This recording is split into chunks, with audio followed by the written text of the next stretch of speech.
사도신경으로 신앙 고백하시겠습니다. 나는 전능하신 아버지 하나님, 천지의 창조주를 믿습니다. 나는 그의 유일하신 아들, 우리 주 예수 그리스도를 믿습니다. 그는 성령으로 잉태되어 동정녀 마리아에게서 나시고 본디오 빌라도에게 고난을 받아 십자가에 못 박혀 죽으시고 장사된 지 사흘 만에 죽은 자 가운데서 다시 살아나셨으며 하늘에 오르시어 전능하신 아버지 하나님 우편에 앉아 계시다가 거기로부터 살아있는 자와 죽은 자를 심판하러 오십니다. 나는 성령을 믿으며 거룩한 공교회와 성도의 교제와 죄를 용서받는 것과 몸의 부활과 영생을 믿습니다. 아멘. 사랑하는 주님, 한 주간도 보살펴 주시는 하나님의 넓은 사랑에 감사드립니다. 우리가 하나님의 자녀로서 빛과 소금이 되어 살아가야 함에도 불구하고 그렇지 못한 부분이 있었습니다. 하나님 용서해 주시고 우리가 다시 주의 자녀로서 빛을 발하며 살 수 있도록 성령으로 충만하게 해주세요. 어려운 시기지만 이웃을 내 몸과 같이 사랑할 수 있는 우리 파워부서 친구들 되도록 하나님의 사랑이 충만하게 해주세요. 들려주시는 말씀이 우리의 가슴에 새겨져 하나님의 뜻대로 살 수 있게 해주시길 바라며 살아계시고 역사하시는 예수님의 이름으로 기도합니다. 아멘. 우리 다 함께 자리에서 일어나서 우리 기도를 찬송하도록 하겠습니다.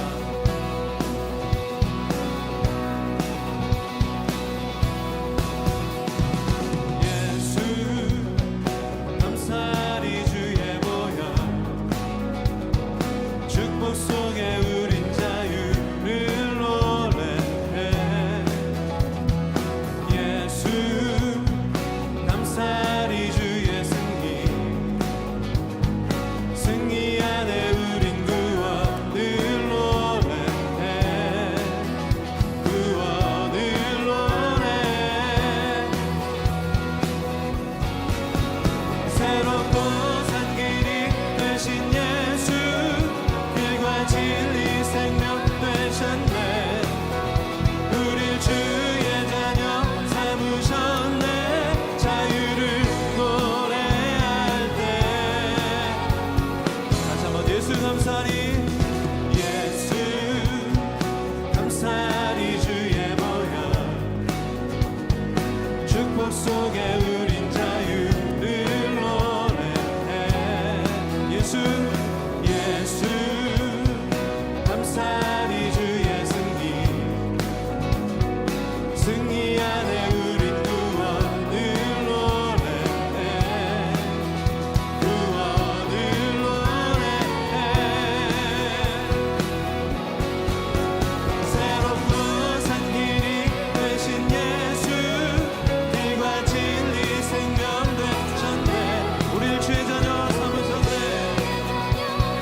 다윗이 나단에게 이르되 내가 여호와께 죄를 범하였노라 하매 나단이 다윗에게 말하되 여호와께서도 당신의 죄를 사하셨나니 당신이 죽지 아니하려니와 이 일로 말미암아 여호와의 원수가 크게 비방할 거리를 얻게 하셨으니 당신이 낳은 아이가 반드시 죽으리이다 하고. 아멘. 그리스도인이 된 우리에게 가장 필요한 것이 있다면 어떻게 달라진 삶을 사느냐일 것입니다. 만일 일반적이라면 그냥 하면 되겠지만 그게 가장 빠르고 좋은 방법이지만 그리스도인들은 그냥 하기 전에 반드시 이게 들어가야 합니다. 그게 바로 회개입니다. 회개는 하나님과의 교제를 회복하는 가장 좋은 방법입니다. 오늘 본문의 다윗은요, 믿음의 사람입니다. 다윗이 해성같이 등장했던 때가 기억나세요? 골리앗과의 전투, 그는 정말 대단했잖아요. 몇 배나 큰 거인과 싸워서 재빠르게 그를 무찔렀습니다. 이후에도 하나님은 다윗이 내가 정말 기뻐하는 자라 라고 여길 정도로 다윗은 하나님이 기뻐하시는 행동만을 했어요. 그런 다윗이 오늘 범죄한 사람으로 나옵니다. 왜 그러냐면 지금 이제 이야기를 시작할게요. 다윗이 산책을 하러 나왔습니다. 그런데 바세바라고 하는 여자가 목욕을 하고 있었습니다. 이런 모습이 얼마나 아름다운지 다윗이 심장이 막 쿵쾅 거렸어요. 잊혀지지가 않는 거예요. 그래서 왕의 권력을 이용해서 저 여자를 내게 데려오너라 라고 했습니다. 그리고 그 여자를 겁탈했고 그 여자는 임신을 했습니다. 자, 여기까지만 해도 아주 용서할 수 없는 죄인인데 이 바세바는요, 우리아라는 아주 충직한 장군의 아내였어요. 이 우리아라는 장군은 나라를 지키러 전쟁이 나가고 있는 이 전선, 그걸 전선이라고 하거든요. 지금 전쟁이 벌어지고 있는 곳 그 최전방에서 열심히 싸우고 있었습니다. 다윗은 바세바의 임신이 우리아 이 남편과 합방을 통한 것이라고 이제 속이려고 이제 아내를 오라고 했어요. 이 장군을 돌아오라고 했어요. 근데 이 충직한 장군이 다들 전쟁하느라 고생이 많은데 어떻게 나만 돌아올 수 있습니까? 나만 돌아가서 실수가 없습니다 라고 하면서 철수 명령을 거부하는 거예요. 그래서 다시 한번 제발 빨리 와라 라고 해서 우리아가 예루살렘까지는 왔는데 거기서 막 이제 고생했다라고 하는 그런 잔치 막 술 마시고 그런 것까지만 하고 다시 우리아가 또 집으로는 가지 않고 전선으로 간 거예요. 다윗이 고민했어요. 정말 얘는 안 되겠네. 아무래도 죽여야겠는데 라고 마음을 먹고 요압이라고 하는 우리아의 상관, 요압도 장관인데요, 우리아를 전선 깊숙하게 쳐들어가게 하고 나머지 군인들은 뒤로 빠지라고 명령했어요. 그래서 우리아는 적들에게 둘러싸인 채 공격을 받게 되었고 죽게 되었습니다. 다윗은 그제야 안심을 하고 그 바세바라고 하는 아이는 남편의 죽음의 소식을 듣고 눈물을 흘렸습니다. 다윗은요, 우리아의 장례가 끝나자마자 바로 바세바를 자기의 아내로 삼았습니다. 이 일은요, 하나님이 보시기에도 악한 일이었어요. 그래서 하나님이 선지자 나단이라는 사람을 보내는데요, 이 나단이 다윗의 죄를 뉘우치게 하는 정말 이 장면이 정말 지혜롭고 멋집니다. 자, 부자가 있는데 양과 소가 굉장히 많은 부자가 있었고 가난한 사람이 있었는데 이 사람에게는 암양이 새끼 한 마리밖에 없었어요. 이 가난한 사람에게 이 새끼 암양이 얼마나 소중한지 딸처럼 그걸 키우고 품에 안아가지고 막 그 양을 키웠다고 합니다. 그런데 부자에게 손님이 찾아왔어요. 이 손님을 대접하기 위해서 잔치를 벌여야 되는데 무얼로 잔치를 치르느냐? 자기의 가축 정말 많잖아요. 양과 소가 되게 많다고 했는데 자기의 양과 소는 하나도 쓰지 않고 이 가난한 사람의 암양을 빼앗아서 그 암양을 잡아서 이제 잔치를 벌였다고 합니다. 그래서 이 사람을 어떻게 해야 될까요? 그러니까 이제 다윗이 막 너무 화가 나죠. 내가 맹세하는데 이 부자는 반드시 잡아 죽여야 돼. 어떻게 이렇게 악독한 일을 할 수가 있지? 그때 나단이 그 부자가 바로 당신입니다 라고 하며 다윗을 깨닫게 하는 거예요. 무엇을 깨닫냐면요, 자기가 왕이고 권력이 있는데 다른 사람이 아무도 모르게 일을 했다고 생각했거든요. 그리고 그거를 아무도 모르게 할 수 있는 자신이 있었습니다.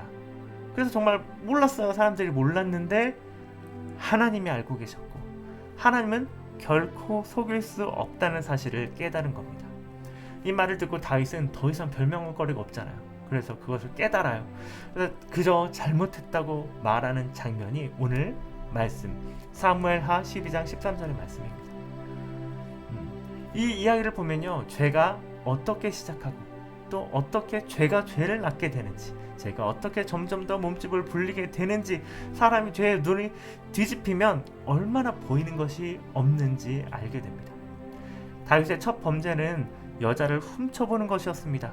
우연히 볼 수도 있지만 이것을 감상하고 즐기는 것은 범죄의 시작입니다. 감상하고 즐기니까 어떤 욕심이 생겨요? 이 사람을 어떻게 해봐야 되겠다라는 생각이 듭니다. 그래서 이 여인을 겁탈합니다. 또 이 죄를 숨기기 위해서 또 거짓말을 하는 거예요. 우리아야 돌아와라, 네 아내를 위로해라. 근데 이 거짓말이 통하지 않자 다윗은 우리아를 죽이기로 하죠. 건널 수 없는 강을 건너게 된 다윗은요, 점점 죄가 커지는 것을, 이 죄가 죄를 낳는 것을 멈출 수가 없게 돼요. 죄의 속성은 점점 더 커지고 대부분의 인간은 이것을 막을 수가 없습니다. 죄를 멈추는 가장 좋은 방법은 무엇일까요? 바로 처음에 잡는 것입니다. 죄는 초장에 잡아야 됩니다. 처음 다윗이 여자를 훔쳐봤을 때 회개하고 돌아섰다면 다윗은 더 이상 죄를 짓지 않았을 것입니다. 죄를 멈출 수 있는 유일한 장면입니다. 오늘 여기서 다윗이 하나님께 용서를 받습니다. 하나님은요, 언제나 용서를 구하는 자에게 용서해 주세요. 그러면 언제든 그러면 하나님 용서해 주시니까 우리는 마음껏 죄를 지어도 되겠네? 라고 할 수 있습니까? 용서해 주니까요. 그렇지 않죠. 왜냐하면 하나님은 죄를 용서해 주시지만 죄의 대가는 반드시 청구하십니다. 다윗은요, 죄의 대가로 자식을 잃었습니다. 자식을 잃을 슬픔을 아마 여러분들이 상상하실 수 있을지 모르겠지만 자식이 생긴 저는 조금이나마 공감할 수 있을 것 같아요. 근데 이제 다윗이 이렇게 다윗에게는 자식들이 많은데 그거 하나 잃었다고 고통스러웠을까요? 라고 생각할 수 있겠는데요. 같이 영상을 하나 보도록 하겠습니다. 어딨어? 엄마 어디 있었어? 엄마 항상 맨날 나는 해. 엄마 많이 보고 싶었어.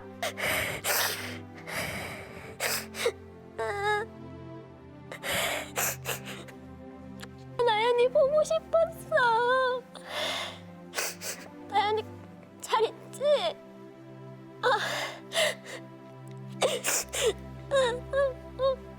엄마 나연이 너무 보고 싶었어. 엄마 나 이뻐?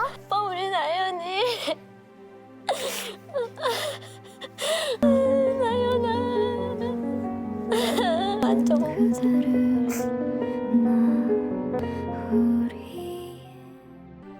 자, 이제 영상을 같이 봤는데요. 이 영상은 아이를 잃은 어머니가 딸을 도저히 놓지 못하는 거예요. 너무 그립고, 그래서 몇 년째 그리워하고 힘들어하고, MBC 제작진이 그 죽은 아이의 목소리와 모습을 VR로 재현을 해가지고 만나게 해줬어요. 엄마가 보자마자 응렁이면서 막 나연이를 부르고 있죠. 그래서 이제 여러 가지 그런 과정들을 통해서 이제 엄마가 저 아이를 떠나보낼 수 있게 해주려고 이제 이런 프로그램을 제작하는데요.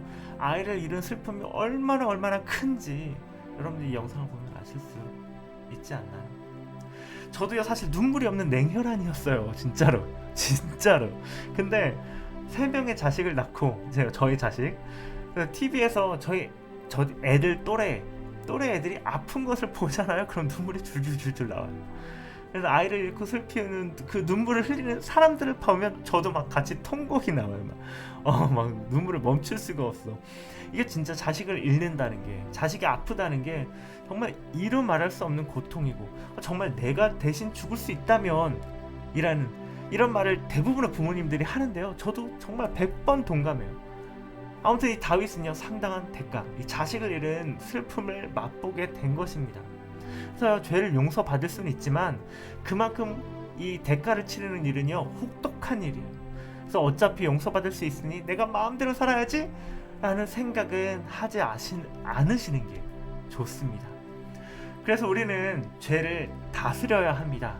죄를 다스릴 수 있는 유일한 시점이 뭐였죠?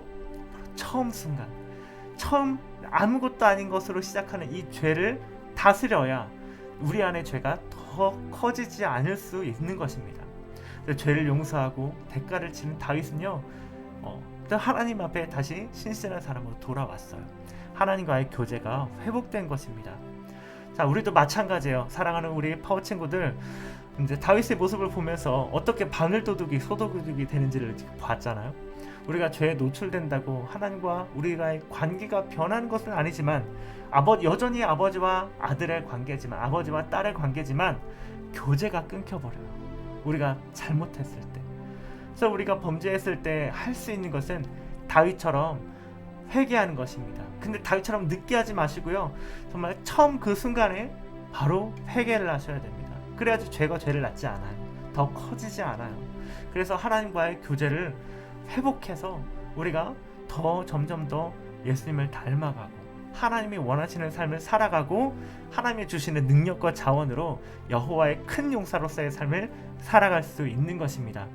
우리 사랑하는 파워 친구들도 그렇게 능력 있는 그리스도인으로 거듭나는 그런 한 주가 되었으면 좋겠습니다. 죄와 멀어지고 그렇게 능력 있는 사람 되도록 제가 기도하겠습니다. 네, 기도하겠습니다. 하나님 아버지 감사합니다.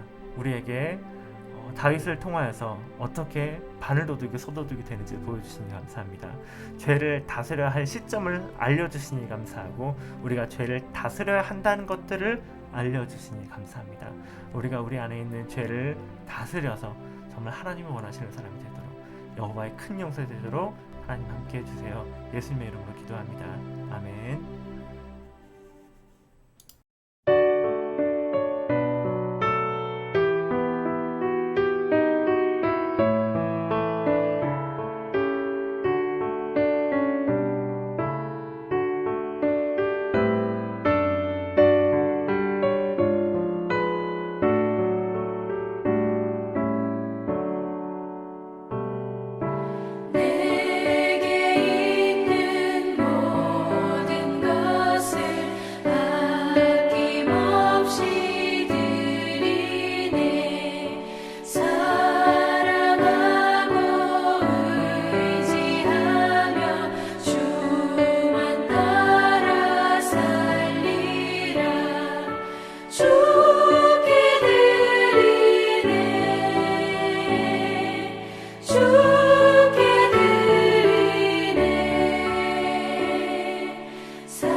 주기도문 하시겠습니다. 하늘에 계신 우리 아버지, 아버지의 이름을 거룩하게 하시며 아버지의 나라가 오게 하시며 아버지의 뜻이 하늘에서와 같이 땅에서도 이루어지게 하소서. 오늘 우리에게 일용할 양식을 주시고 우리가 우리에게 잘못한 사람을 용서하여 준 것 같이 우리 죄를 용서하여 주시고 우리를 시험에 빠지지 않게 하시고 악에서 구하소서. 나라와 권능과 영광이 영원히 아버지의 것입니다. 아멘.